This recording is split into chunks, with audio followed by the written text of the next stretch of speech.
Quero saudar aos que estão nos assistindo aqui, com a paz e a bênção do Senhor Jesus. Você é bem-vindo aqui.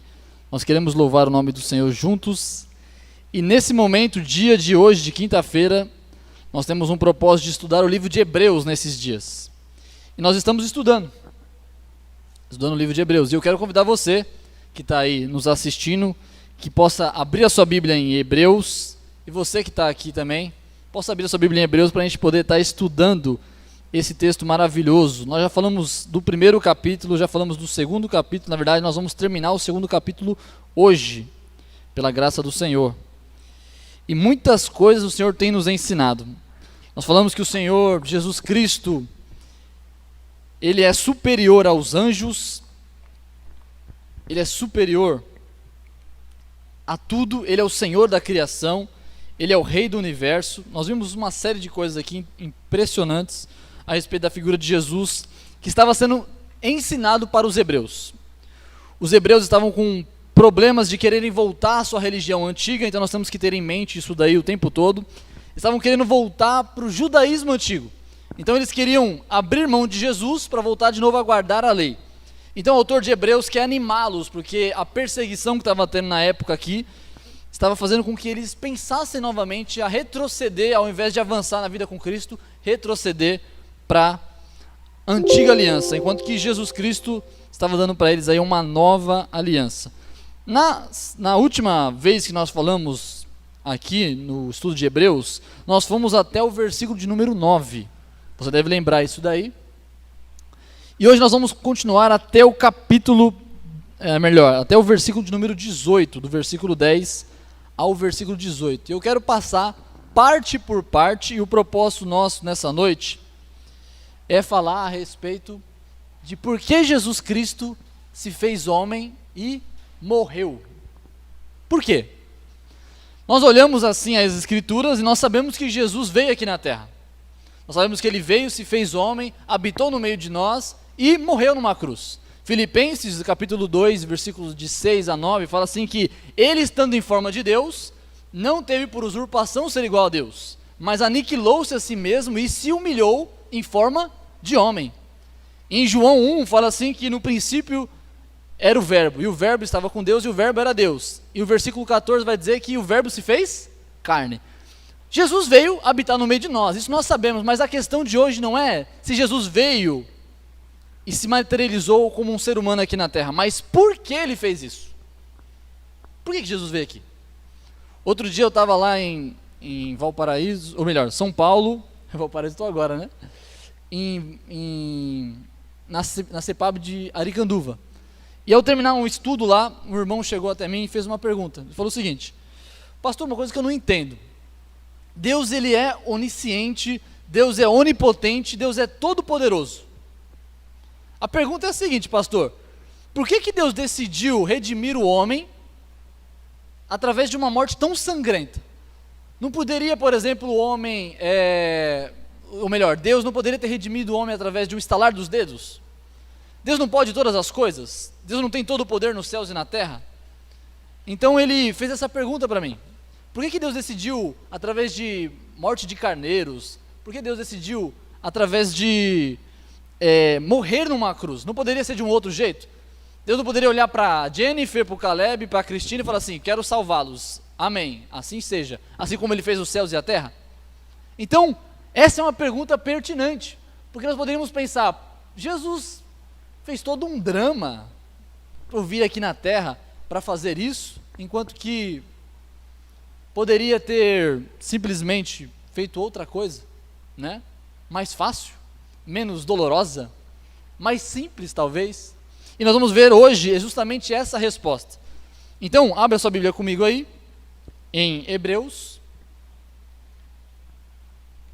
no capítulo de número 2, versículo de número 10, nós vamos até o 18, amém? Amém? Acharam aí? Vamos começar do versículo 9, diz assim, ó: vemos, porém, coroado de glória e de honra aquele Jesus que fora feito um pouco menor do que os anjos por causa da paixão da morte, para que pela graça de Deus provasse a morte por todos. Primeira coisa, primeiro motivo que fez Jesus, então, aí morrer, vir na terra e se encarnar. Primeira coisa, nós podemos ver a humilhação. A humilhação está, vemos Jesus coroado, que um pouco menor do que os anjos. O momento que Jesus se fez humilde, se humilhou, foi o momento da encarnação, onde ele foi concebido em Maria, até o momento que ele foi ressurreto. Esse período é o momento que está sendo descrito aqui, que ele foi um pouco menor do que os anjos. Ele abriu mão da sua glória divina e se fez como nós, como eu e você. E aí, depois dessa humilhação, nós observamos a morte, por causa da paixão da morte, para que pela graça de Deus provasse a morte por todos. O primeiro motivo de Jesus ter vindo à terra, se encarnado, se tornado um homem de carne e osso, assim como eu e você, de ter cabelo, de ter nariz, de ter pernas, de ter joelhos, de ter coração, pulmão, rim e tudo mais, foi porque Jesus precisava provar a morte. Eu e você sabemos que a morte não é algo natural, a morte é resultado do pecado. A Bíblia fala assim que o salário do pecado é a morte. O próprio Deus diz o seguinte para Adão e Eva: se vocês comerem do fruto do conhecimento do bem e do mal, vocês morrerão. Em Romanos vai dizer assim, porque todos pecaram e destituídos da glória de Deus, agora passíveis de morte. Então a morte é uma coisa que é resultado do pecado. E Deus, a essência de Deus é santa. Deus não tem pecado. Deus é completamente diferente do pecado. Na verdade, a gente definiu já uma vez aqui que o pecado é a ausência de Deus. Então, se eu tirar a luz desse lugar, aqui fica escuro. E o pecado é justamente a ausência de Deus, a ausência do que Deus é. Então, você tira o que Deus é o pecado. Então, Deus é santo, você tira, fica o pecado. Então, como é que Deus pode morrer, pode provar, olha aqui, olha essa palavra, provar a morte, se ele não tem pecado? Só tem um jeito. Ele precisa se encarnar num homem passível de morte. Jesus então teve que, primeiro motivo para ele poder, para que o propósito pelo qual ele se encarnou, para poder provar a morte.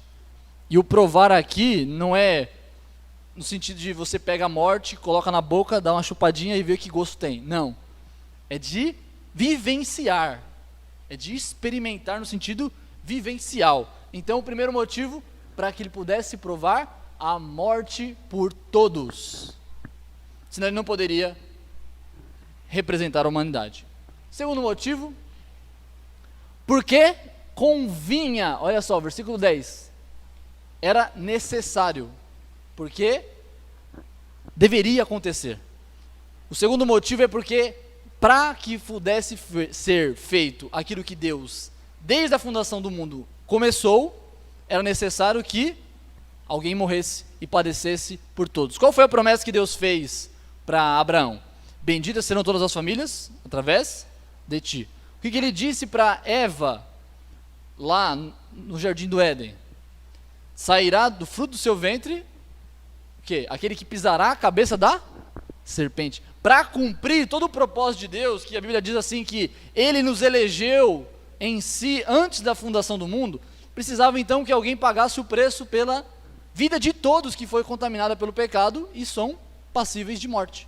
Então era conveniente, era necessário que aquele para quem são todas as coisas e mediante quem tudo existe, trazendo muitos filhos à glória, consagrasse pelas aflições o príncipe ou principal da salvação deles.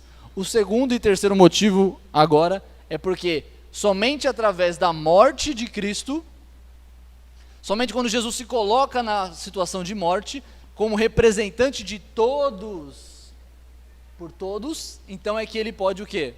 Ser também coroado, consagrado, como aquele que vai ser o Salvador de todos. 3 motivos então. Primeiro motivo, porque ele precisava provar a morte. Então não tem como provar a morte, já que Deus não pode sair da sua própria presença, né? É como se eu falasse assim: Carla, saia da sua presença, fuja de você mesma. Como é que você faz isso? Ela se esconde, quando ela vai ver, quando ela abre assim, a Carla está com ela. Não tem como fugir. É mais ou menos a gente fugir da própria sombra. Não tem como. Então Deus, para experimentar a morte, ele teve que experimentar ser uma outra natureza, a natureza humana. E para que ele pudesse então levar o pecado da humanidade, ser coroado como o príncipe da salvação, convinha que ele levasse sobre si o pecado da humanidade, para poder ser também consagrado, ok? Então, esses são os 3 motivos da sua encarnação. E aí o versículo 11 vai falar para nós, então, dessa maravilha que Deus fez em se encarnar. Veja que o terceiro motivo, na verdade, eu falei sobre 2, não falei do terceiro. O terceiro é pela justiça. Está implícito aqui no texto. Por que implícito? Veja, como eu disse para vocês, todo mundo estava condenado à morte. A justiça é com que você pecou, então você vai morrer, certo? Então o que teve que acontecer? Alguém tinha que pagar esse preço para a justiça ser feita. Então Jesus teve que vir e ser homem para pagar o preço do pecado do homem. Ele, como Deus, não poderia estalar o dedo e dizer assim: está perdoado os pecados. Senão seria injusto. Seria mais ou menos, como a gente sempre ilustra, um juiz dizendo o seguinte: ó, você quebrou todas as regras aqui, mas ó, a partir de agora, pela minha autoridade, você não tem mais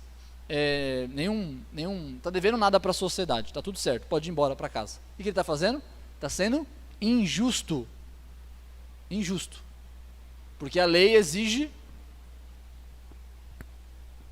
condenação, ok? Então a justiça é o terceiro motivo para ele se encarnar. Qual foi o resultado disso? Versículo 11: porque o que santifica, como os que são santificados, são todos de um. Veja que uma coisa interessante. A coisa interessante aqui é o seguinte: é o resultado do que Cristo fez por mim e por você. O resultado esse é qual? Que Ele santificou a nós. Nós éramos pecadores e agora nós somos santificados. Agora a pergunta é a seguinte: que Cristo, através de Cristo nós somos santificados pelo Espírito Santo, nós entendemos, mas a pergunta é a seguinte: são todos de um. De um quem? Porque o texto está dizendo assim, ó: porque assim o que santifica, como o que são santificados, são todos de um. Esses são todos, ele está falando tanto aquele que santifica, como aquele que é santificado. Então, tanto aquele que santifica, como aquele que é santificado, são um quê? 3 respostas existem. A primeira, você poderia dizer o seguinte: somos todos de Deus. Troca esse um por Deus, somos todos de Deus, certo? Só que aí você vai estar dizendo o seguinte, em outras palavras você vai estar dizendo: bem, aquele que santifica é Deus. Então, tanto o que santifica, que é Deus, como o que é santificado, que somos nós, são todos de Deus. Fica estranho, né? Como é que Deus é de Deus? Entendeu? Então, a outra opção que falaram é o seguinte: são todos aqui, são todos de Adão, uma mesma geração. Então, o que santifica é Deus, santificados somos nós, são todos um em Adão. Então, Jesus Cristo nasceu da descendência de Adão, não é verdade? É verdade. Então, somos santificados, então ele estaria dizendo então que o que santifica é Jesus, e esse um aqui é Adão. Tudo bem, Jesus nasceu de Adão, da descendência de Adão, mas falando a respeito do resultado da redenção, da regeneração, da santificação que foi feita em nós, não faz sentido falar de Adão aqui, porque está mostrando um resultado da regeneração. Então a terceira resposta, ela é a mais convincente. João Calvino vai dizer o seguinte: que todos são de uma natureza, de uma mesma natureza. Ele está falando que o resultado da santificação fez com que eu e você, por causa daquilo que Cristo fez na cruz, nos tornou, tanto nós como Deus, a mesma natureza. A natureza qual? A natureza santificada. E o versículo que continua, ele parece que dá a evidência disso. Olha só, por cuja ou por motivo, por causa, não se envergonha de lhes chamar irmãos. Então ele está dizendo o seguinte: por causa disso, por causa dessa natureza nova que vocês têm, dessa regeneração, o próprio Jesus Cristo não tem vergonha de nos chamar de irmãos. Olha como é que faz mais sentido. Então olha só, quando nós temos uma nova natureza em Cristo Jesus, o próprio Cristo não tem vergonha de mim e de você. É como se Cristo olhasse para mim e para você e não tivesse vergonha de falar assim, ó, esse é meu irmão. Já viveu aquela época, a Isabela acho que não vai ter essa experiência, mas nós que temos irmãos, você teve aquela época que você tinha vergonha de estar com o seu irmão? Ou de estar com a sua mãe na escola? Vamos colocar a mãe que fica mais fácil, né? Mãe, não vem me buscar mais não, porque meus amiguinhos vão ficar me zoando. Já teve essa época na sua vida?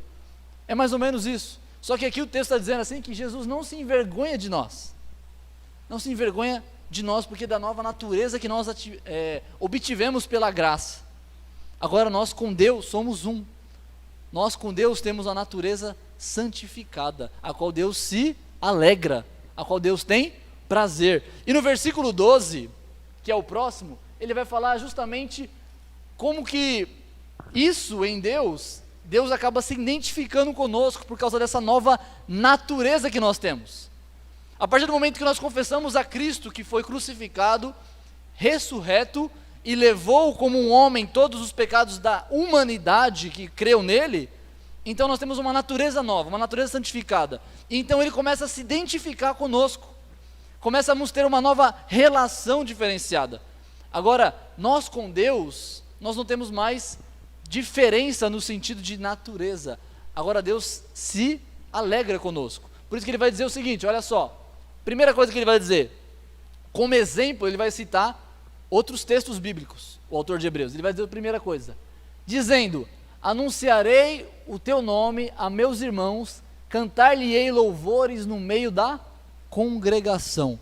Ele cita o Salmo 22. O Salmo 22, ele é o salmo que nós conhecemos muito bem, é o salmo que Jesus falou quando ele estava na cruz.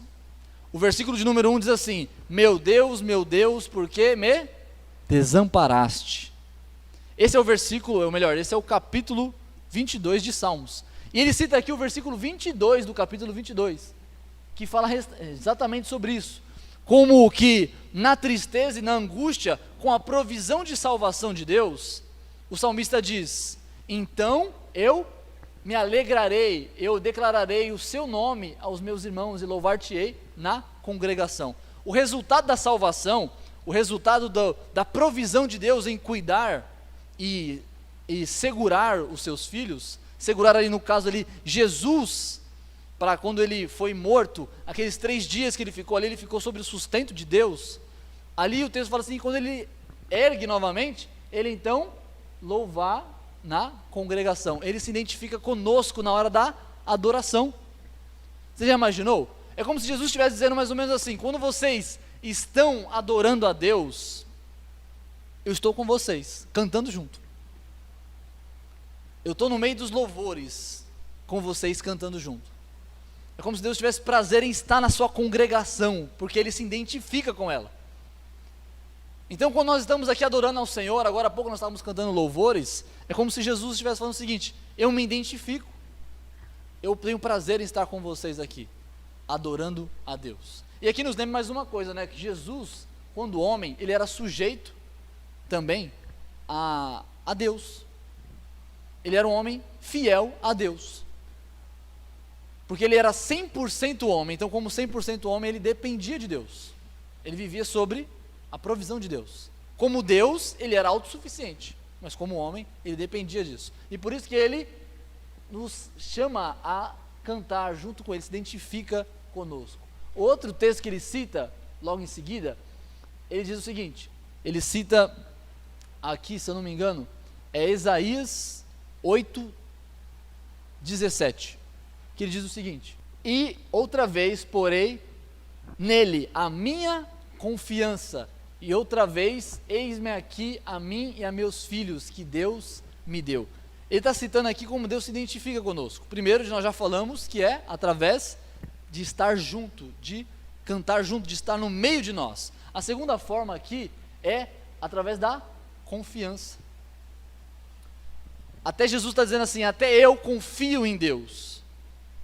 E é como se Deus estivesse junto conosco, se identificando também como um homem que depende de Deus. Então ele se identifica também em estar dependente de Deus. A outra terceira forma é que é como ali ele cita Isaías, está acontecendo com Isaías. Isaías trouxe uma admoestação para o povo de Israel, que eles estavam rebeldes. Deus tinha feito uma promessa com eles, mas o povo permanecia muito rebelde. E então o que aconteceu? Ele pegou e convidou toda a população para se arrepender. Só que o povo não se arrependia. Então apenas alguns se arrependeram. E esse ele chama de filhos. Ele chama de filhos. Então ele se apresenta diante de Deus e fala o seguinte: Deus, estou eu aqui e os meus filhos. Quando ele cita esse texto de Isaías, que Isaías estava se identificando com os seus filhos, com os poucos que aceitaram o arrependimento na casa de Israel, ele está dizendo o seguinte, que Deus se identifica comigo, com você, como um pai se identifica com os filhos. Assim como um pai se identifica com os filhos, Deus se identifica comigo e com você. Veja que maravilha é ter essa natureza santificada, porque é como se Deus olhasse para nós e Ele se visse em nós. Porque agora a natureza não é mais a nossa natureza pecaminosa, mas agora Deus vê em mim e em você Ele mesmo. Olha que graça, olha que bênção. Imagina você o seguinte: uma coisa é alguém não se envergonhar de andar com você, outra coisa é o próprio Deus não se envergonhar de andar com você. Você já imaginou esse privilégio?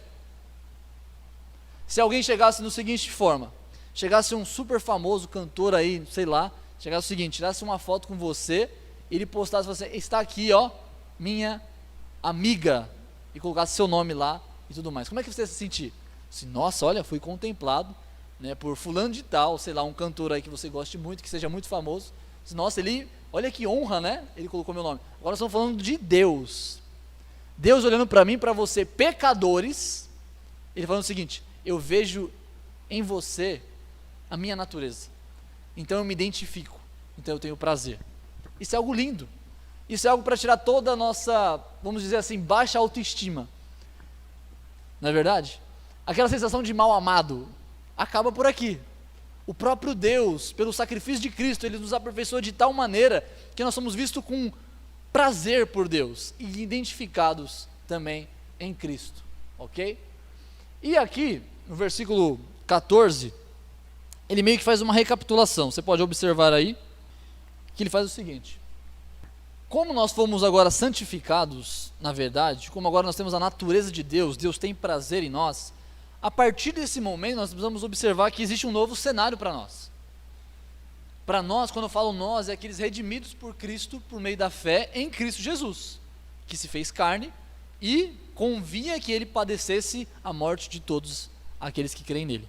E aí ele diz o seguinte: e visto como os filhos participaram da carne e do sangue, também Ele participou das mesmas coisas, para que, pela morte, aniquilasse o que tinha o império da morte, isto é, o diabo. Antes de Cristo, nós éramos sujeitos tanto à morte, como à condenação, como também à perturbação de Satanás. Então nós não tínhamos paz. Nós éramos servos do pecado. Nós éramos, vamos colocar assim, afastados de Deus. E se a segurança está em Deus, estar afastado de Deus é muito perigoso. E é justamente isso que ele está falando. A partir do momento que nós temos uma nova natureza por aquilo que Cristo fez por nós, se fazendo homem, santificando nós na verdade, nos regenerando, e agora se identificando conosco, nós temos agora segurança eterna. Segurança não só que a morte já não faz mais efeito contra nós, ela já não nos traz mais temor, ou pelo menos não deveria trazer temor ao cristão a morte, como ela também não traz mais perturbação de Satanás. Por quê? Porque pelo poder que Cristo fez em nós, da mesma natureza, Satanás já não tem mais autoridade para mexer comigo e com você. Significa como se Deus colocasse, como a gente gosta muito de ilustrar, o próprio João Calvino fazia isso, é como se o diabo tivesse com uma coleira, e Deus não deixa ele ir. Sabe quando a Carla, você vai visitar a Carla, ela abre a porta e vem a Kiara de uma vez, querendo te morder? E aí de repente ela segura a coleira assim, e a Kiara fica, mas não vai? É mais ou menos isso. Só que Deus é onipotente. Então mesmo que a Carla fale e solte a Kiara voe para cima da gente, o diabo não consegue se safar da mão de Deus. Não consegue. Portanto, a partir do momento que nós estamos com Cristo, que Ele pegou e levou a minha e a sua morte, levou a minha e a sua condenação, Ele levou também a minha e a sua perturbação. Satanás já não pode mais nos ameaçar com a morte. Satanás já não pode mais nos ameaçar com a condenação. Satanás já não pode mais interferir na minha e na sua vida. Ele pode nos tentar, mas ele não pode fazer mais nada além disso. Ele não pode nos tocar. Ele não pode mais nos matar. Ele não pode mais nos levar para lugares que nós estaríamos abandonados e sozinhos. Porque agora Cristo está em nós. E não existe uma segurança mais suficiente do que essa. Não existe guarda-costa mais protetor do que esse. Não existe um lugar mais seguro do que estar com Jesus. E é isso que Jesus veio fazer na cruz. Porque a ideia que você precisa entender é que quando o autor de Hebreus está escrevendo esse texto, ele está escrevendo para pessoas que olhavam para a morte de Cristo como uma fraqueza. Olhavam para Jesus morrendo numa cruz e tiveram aquele mesmo sentimento que aqueles 2 discípulos do caminho para Emaús tiveram. Você lembra disso? Eles estão lá caminhando tristes e cabisbaixos, de repente chega Jesus, eles não reconhecem que é Jesus, eles falam o seguinte: aquele que a gente pensou ser o Messias, o Salvador, ele morreu. Então acharam que isso era uma fraqueza. Acharam que Jesus morrer na cruz mostrava que ele era impotente. Achavam que ele tinha perdido. Enquanto que o autor de Hebreus está mostrando que a ideia dos judeus que era de que o Messias era um herói de guerra, que não morria, mas matava. Agora ele está mostrando que na verdade vocês estão entendendo tudo errado. O Messias é aquele que morre para vocês não morrerem. Ele morre para vocês terem segurança. Ele morre para que vocês não venham ter condenação. Ele morre e se faz humano, humilde, abre mão de ser Deus para ser humano, para que vocês possam ter a natureza divina, a natureza santa, a natureza não decaída, mas erguida e glorificada. Então, quando a gente olha para isso, você imagina agora os cristãos olhando isso, eles estavam, como eu disse no começo, eles estavam padecendo perseguição e isso estava trazendo desânimo para eles na fé, porque o medo da morte ainda os consumia. Agora, se eu e você entendemos a mensagem que Cristo traz para nós, não temos mais por que temer a morte, não temos mais por que temer a perseguição, não temos mais por que temer essas coisas, porque Cristo já venceu a morte. Ele aniquilou, olha só, cadê? É o próximo versículo, aqui, aniquilasse o que tinha o império da morte. Quem tinha o império da morte? Isto é, o diabo. Ele aniquilou, acabou.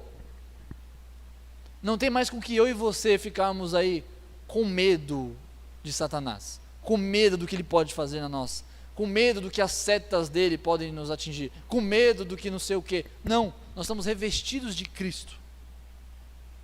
Nós devemos andar em Cristo. Enquanto Cristo estiver em nós e nós nele, não há o que temer, porque ele já foi aniquilado. E o texto continua: e livrasse todos os que com o medo da morte estavam por toda a vida sujeitos à servidão. Você quer deixar alguém servo? Escravo? É fácil. Ameaça ele com a morte. Só você olhar como é que era os senhores e os escravos aqui no Brasil. Como é que era? Me obedece, senão você morre.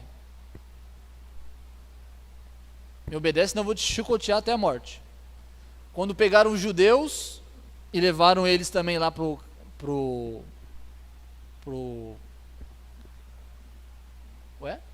esqueci agora também.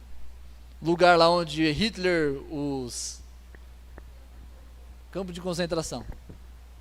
Me obedece ou morre. Os ingleses com os índios, e assim por diante, todos. É sempre o medo da morte. O que aconteceu com o cristianismo no primeiro século? O imperador Nero chegou e falou assim: eu vou matar vocês. O que eles fizeram? Demorou. Eu vou jogar vocês na cova dos leões. Beleza. Eu vou cortar a cabeça de vocês. Já combati o bom combate, encerrei a carreira, terminei a fé. Para mim o viver é Cristo e morrer é lucro. O cristão tem uma outra percepção da realidade. Ele tem uma outra visão. A partir do momento que nós somos trazidos por Cristo para essa nova vida, a morte já não tem mais domínio. Porque Jesus tomou a chave do inferno e da morte para que eu e você tivéssemos sobre o domínio dele e não o domínio do medo. O domínio do amor e não o domínio do medo. O domínio da salvação e não o domínio da condenação. O medo nos faz fazer o que fazemos. Qual que é a ideia hoje do mundo? É justamente essa. Faça o que você quiser, carpe diem, aproveite o dia, faça o que você tem que fazer. Use drogas, faça sexo do jeito que você quiser, beba todas, aproveite do máximo que você puder. Sabe por quê? Porque você vai morrer. Coma o quanto que você pode comer, porque amanhã talvez você não coma. Aí vem a gula. Vem a glutonaria. Faça o que faz você se sentir bem, não se perca as coisas que fazem te sentir mal. Aí você faz o quê? Vive uma vida sem limites. Vive uma vida assim que você possa aproveitar cada segundo. Aí você vive sem responsabilidades. E assim por diante. Porque você pensa, a morte vai chegar, eu preciso aproveitar. É como se você estivesse mendigando vida. Então o medo da morte não te faz viver, te faz sobreviver. É como vamos colocar assim, um cabritinho no meio de lobos. A única coisa que ele quer fazer é permanecer vivo. E ele não vive, ele não aproveita, ele não consegue, porque ele está o tempo todo alerta, com medo, desesperado, ansioso. Mas o que Cristo trouxe para nós é alívio. A morte já não tem mais poder sobre nós, porque Cristo eliminou o principado do império da morte. Agora nós vivemos no império da vida. E nem a morte, nem a vida, nem o principado, nem potestade, nem o presente, nem o porvir, nada pode nos separar do amor de Cristo, que está derramado nos nossos corações. Por isso, não há mais o que temer. Essa nova natureza traz para nós uma nova forma de enxergar a vida, uma nova forma de viver a vida, uma vida plena, uma vida em Cristo. Então, no versículo 15, ele mostra aí, ele volta a retomar aquela conversa do capítulo 1, da supremacia de Cristo sobre os anjos. E aí ele mostra o quê? Que Cristo, ele não se fez anjo, porque Jesus não veio redimir os anjos. Jesus veio redimir quem? A humanidade. Se ele veio redimir a humanidade, então ele tem que ser humano. Por isso, porque na verdade, ele não tomou os anjos, mas tomou a descendência de Abraão, dos homens. Pelo que convinha, novamente a palavra convinha, que em tudo, veja essa palavra, em tudo, significa o quê? Em tudo. Completamente. Equivalente. Igualdade perfeita, ok? Existia uma heresia do gnosticismo, e tem outras que nós já falamos até aqui, que achava o seguinte: Jesus não poderia ser humano. Essa era a ideia de Marcião, que viveu no primeiro século, que tentava trazer essas ideias. Ele trazia o seguinte: Jesus não pode ser humano, porque segundo a visão dos gnósticos, tudo que era material, inclusive o nosso corpo, ele era amaldiçoado. Então isso aqui é maldito. O que é bom é o espírito. Já viu aquela ideia assim que eles falam assim, ó, o espírito do homem é bom, o que é ruim é a carne. Já ouviu falar disso? Isso é uma neognóstico. É o gnosticismo nos dias de hoje dentro da igreja. A Bíblia não fala que nosso espírito é bom. Nosso espírito é tão ruim como tudo. O que é bom é o espírito de Deus. O nosso espírito é ruim. Aí as pessoas fazem aquele negócio chamado dicotomia ou tricotomia. O espírito é bom, a alma é os desejos e o corpo é o homem caído. Está errado. O homem é um ser único. Ele não é dois, não é três. O homem é um. Eu e você somos um. Por isso que só vou falar por falar, porque não é nem o assunto hoje, mas é unidade psicossomática. Psico, mente, somática, alma. É uma unidade dessas duas coisas. O homem não é nem uma mente e nem uma alma. O homem é os dois.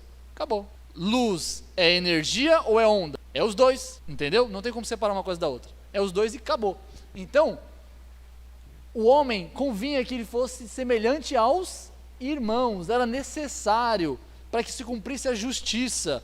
Não pode pegar um bezerro, não pode pegar um carneiro e falar assim, ó, Carla, eu estou representando os seus pecados de ser humana, estou colocando aqui sobre esse cordeiro, e esse cordeiro aqui vai representar você. Não tem como. Por quê?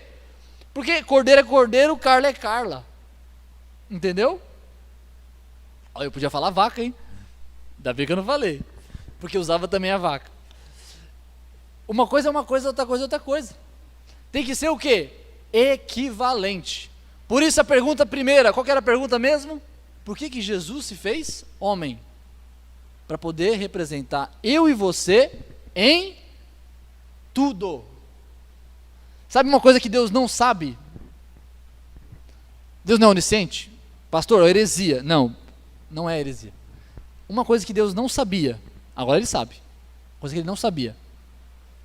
E que você também não sabe, mas talvez um dia você saiba. Deus não sabe o que é morte. Por quê? Porque Deus é vida. Deus não sabia o que era morte. Como é que Ele poderia representar como Deus seres que mereciam a morte? Como Ele poderia levar a morte, já que Ele não pode morrer? Não tem como Ele morrer, porque isso é consequência do pecado. Porque a morte é estar fora de Deus. Como é que Deus fica fora dele mesmo? Igual eu falei, a Carla fugindo da sua própria sombra. Então, Deus teve que se fazer homem para que em tudo Ele pudesse, semelhante a mim e a você, para ser misericordioso e fiel e sumo sacerdote naquilo que é de Deus. Qual o propósito? Para expiar os pecados do povo. Aí o pessoal olha e fala assim, poxa, isso é brincadeira. Como é que pode Deus se fazer homem? Deus não tinha outra coisa para fazer? Tinha mesmo. Te condenar para o inferno. Ele tinha outra coisa para fazer. Só que Deus não enviou, sabe o que é mais bonito? Deus não enviou um carneiro para te salvar. Deus não enviou um anjo para te salvar. Deus não enviou um animal, um ser celestial, um trabalho, alguma coisa para te salvar. Não, Ele mesmo veio aqui. Porque nada poderia te representar melhor do que Deus homem. Já teve um representante, foi Adão, mas não deu certo. Não deu nada certo, né? Por isso que Jesus veio, porque convinha.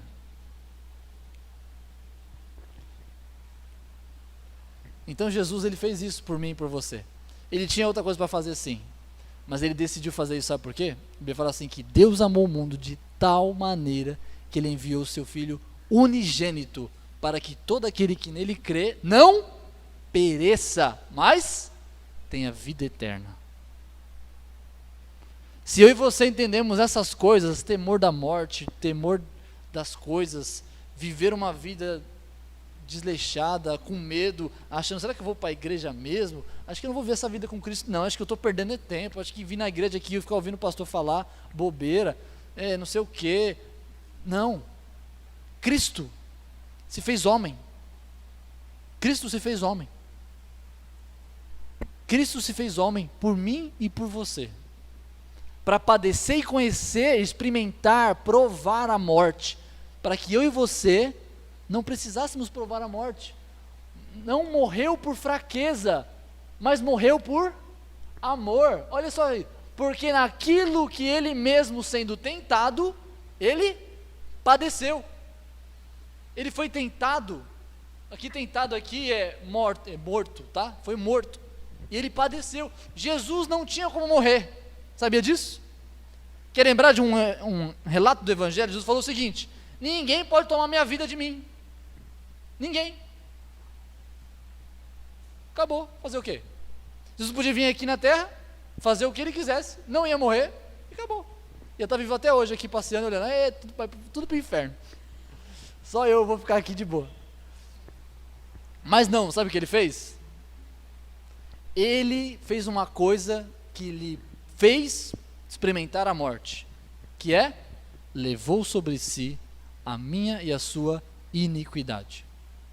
Ele fala assim: ninguém a toma de mim, eu a dou por vontade própria. Se eu e você entendemos essa vontade própria de Deus em te amar e padecer e se fazer homem como você e sofrer as mesmas tentações e padecer, você vai entender que quando você orar para Deus, você chegar no seu quarto e falar assim: Deus, eu estou com angústia, Deus, eu estou sofrendo, Deus, eu estou doente, Deus, eu estou com dor de cabeça, Deus, você não me entende talvez porque você é suficiente. Não, ele padeceu, e padeceu uma morte que você nem sabe qual que é ainda, e tomara que por causa de Cristo você nunca vai provar, que é a morte eterna. Ele levou isso para representar eu e você diante de Deus, para que fôssemos santificados, nos tornássemos da mesma natureza que Ele, para que Ele tivesse prazer em mim e em você, para que vivêssemos junto com Ele para sempre, por causa do quê? Do amor, não pela fraqueza. Jesus não morreu por morrer. Jesus não morreu porque deu errado alguma coisa no plano. Jesus não morreu porque de repente alguém pegou Ele lá e agora já era, não deu certo. Não, bem pelo contrário, eu dou a minha vida porque eu quero. Eu vim aqui para dar a minha vida, para que pela morte de um, muitos sejam santificados, muitos sejam perdoados. Esse é o propósito de Deus para mim e para a sua vida. Se eu e você entendermos isso, que Ele morreu por amor, que Ele se fez, respondendo a nossa primeira pergunta, por que então Jesus se encarnou? A resposta última, suficiente, e que simplifica todas as outras, e não só simplifica, mas responde muito bem: por amor. Por amor, Ele se fez homem. Não só se fez homem, mas morreu. Não só morreu, mas ressuscitou. E graças a Deus, e graças a Jesus Cristo, nós temos paz com Deus. Amém? Vamos aplicar essa mensagem para finalizar. Primeiro, Jesus se encarnou e viveu como homem. Segundo, Jesus quis querer, desejo voluntário e próprio, e livre, olha que coisa interessante, desejo livre, para vencer a morte. Terceiro, Jesus sabe exatamente como é perecer as tentações e dores, Ele sabe exatamente. Então quando você orar, Ele sabe. Antes Ele não sabia. Deus não sente dor, sabia disso? Deus não sente dor. Deus não pode sofrer. Deus não sofre, Ele é perfeito. Mas Ele se fez homem para quê? Para Ele poder ser o representante que você pode orar e saber que Ele me entende. E não só isso, Ele sabe muito bem e ainda Ele me deu um prêmio. A morte e o diabo não devem mais trazer espanto para os filhos de Deus. Que em nome de Jesus você saia daqui corajoso. Tudo bem, medo da dor a gente sente, lógico, isso é normal. Eu mesmo estava colocando esse projetor aqui e estava morrendo de medo de cair lá de cima. Estava mesmo, estava tremendo assim, ó. Mas morrer não, né? Se tiver como morrer sem dor, né? Melhor coisa. Jesus, dando-nos sua natureza, Ele se identifica conosco. Uma coisa que a gente precisa aprender é parar de olhar só para um lado das coisas. A gente precisa entender que nós somos depravados, e totalmente, é verdade. Isso é importante estar sempre na nossa consciência. Mas por outro lado, precisamos lembrar que Cristo está em nós. Cristo se identifica comigo e com você. Se você olhar só para o pecado que você comete, você vai se tornar vamos dizer assim, você vai encarnar a idade média em você, e você vai querer pegar um negócio e chicotear as suas costas assim, ó. vai querer pagar penitência, enquanto que só Cristo pode pagar a tua penitência, o teu pecado. Penitência é pecado. Ninguém pode pagar o meu e o seu pecado, só Jesus. Se eu e você entendemos que Cristo, por causa da nova natureza, colocou em nós algo que Ele se identifica, Ele olha para você e vê um espelho e vê Ele mesmo, é uma bênção. Isso nos traz alegria. E saber que quando nós falamos com Deus, Deus tem prazer em nós. Isso é bênção para os filhos de Deus. Então, isso cabe com toda a nossa baixa autoestima espiritual. Jesus não tem vergonha de nós. Isso é bom, isso cura a alma. Isso cura a alma. Quando você comete aquele pecado, você se arrepende amargamente, o Espírito Santo toca em você, isso é bênção demais. Você se sente mal, mas você, depois de sentir mal com o pecado, se arrepender, você tem que lembrar: Cristo levou meus pecados. Obrigado por me amar, mesmo eu não merecendo. Obrigado por olhar para mim e ter prazer, mesmo eu sendo quem eu sou. Isso é graça. Jesus nos representou em totalidade e perfeição. Por isso temos a certeza da salvação. Se tivesse sido um carneiro, a gente ia ficar meio assim: não vai dar certo isso aí. Mas não foi um carneiro, não foi uma oferta, não foi um dízimo que você trouxe aqui que te trouxe salvação, não foi vir ao culto que te trouxe salvação, não é pelas obras, não é porque você ajudou alguém a atravessar a rua, você deu comida aos pobres, não é nada disso.